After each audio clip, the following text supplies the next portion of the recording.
সরকার যতই কঠোর পদক্ষেপ গ্রহণ করুক না কেন, একাংশ সরকারি কর্মচারীদের জন্য রাজ্যে দিনের পর দিন বিভিন্ন অবৈধ কার্যকলাপ জারি রয়েছে।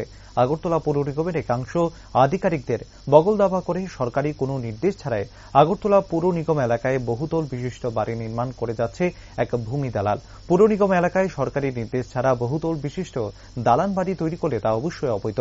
একই এলাকায় স্বপন সিংয়ের স্ত্রীর জায়গা সহ জোরপূর্বক দখল করে গুরুপদ সাহা চারতলা বিশিষ্ট এই অবৈধ বাড়ি তৈরি করেছে। গুরুপদ সাহার এই অবৈধ কার্যকলাপের বিষয়টি স্বপন সিংহ একাধিকবার আগরতলা পৌর নিগমের আধিকারিকদের লিখিত আকারে জানিয়েছেন, কিন্তু আগরতলা পৌর নিগমের আধিকারিকরা এসে শুধু চোখের দেখা দেখে যায়, কিন্তু গুরুপদ সাহার বিরুদ্ধে কোনো ধরনের পদক্ষেপ গ্রহণ করতে সাহস দেখায়নি।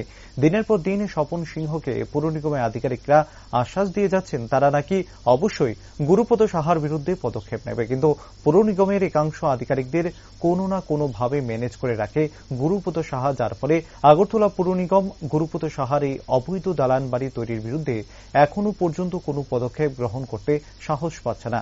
অনেকেরই ধারণা পৌর নিগমের একাংশ আধিকারিকরা গুরুপদ সাহার কাছে থেকে মোটা অঙ্কের টাকা প্রণামী নেওয়ার কারণেই তার বিরুদ্ধে কোনো পদক্ষেপ নিচ্ছে না পৌর নিগম।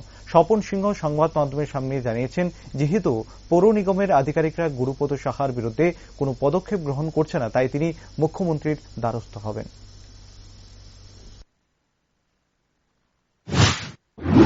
শুনে আমার জায়গার পাশে গুরুবর্ষা জায়গা আছে, আমার নরসি মালিক, আমার মিসাজের নামে সেই জায়গাটা, ওই জায়গাটার মধ্যে আমি ঘর করতেছি, তাই না এমসি কে অমান্য কইরা তাই না কোর্টে ইঞ্জেকশন জারি করে আমার জায়গাটা ফেলা গেছে। কিন্তু দেখা গেছে কি তাই নিয়ে ইঞ্জেকশন জারি কইরা তাই নিয়ে আবার এটা বহুতলা বিল্ডিং নির্মাণ করতেছে। গভর্নমেন্ট জায়গা খাট জায়গার উপরে 4 তলা ফাউন্ডেশন দিয়ে উপরে টিনের রূপ শুরু করে দিয়া সে সরকারকে ফাঁকি দিয়ে দিয়ে যে দিনের পর দিন সে মানে বিভিন্ন কাজ করে কর্ম করে এসে যাইতেছে, কিন্তু আমারটা কোনো সঠিক ন্যায্য বিচার হইতেছে না। এটা উপরে মানে এমসির উপরতলা নিচতলা পর্যন্ত অন্তত 50টা উপরে চিঠি দেওয়া হয়েছে, কিন্তু সে চিঠি কোনো উত্তর দেয় না, সে কোর্টে উপস্থিত হয় না। পাশাপাশি কোর্টের কাগজ নিয়ে সে দিনটা কোর্টে জমা দিচ্ছে এমসির যে এটা কোর্ট পারমিশন করে তা নিয়ে আসতে পারতো না। এই দিনের পর দিন তাই না আমাকে এইভাবে আসতে হচ্ছে, কিন্তু আমার অপরাধ কি আছে? তাই না আমাকে ভুল বুঝাইয়া ভুল বুঝতে নিয়ে তাই না বহুতলা বিল্ডিং নির্মাণ করতেছে, কিন্তু এমসি চোখে তেল দিয়ে হাঁটতে আসে, এমসি নজরবন্দি রাখে না কিছু, কিন্তু টাচফুট আসে এগুলো সেভারাল টাইম টাচফুট আইছে, কিন্তু এটা কি হয় তা বোঝা যেতেছে না। বিশাল একটা হাত আছে, নাহলে অত বড় মেইন রোডের মধ্যে আগরতলা ন্যাশনাল হাইওয়ের মধ্যে অত বড় নির্মাণ করতে আছে।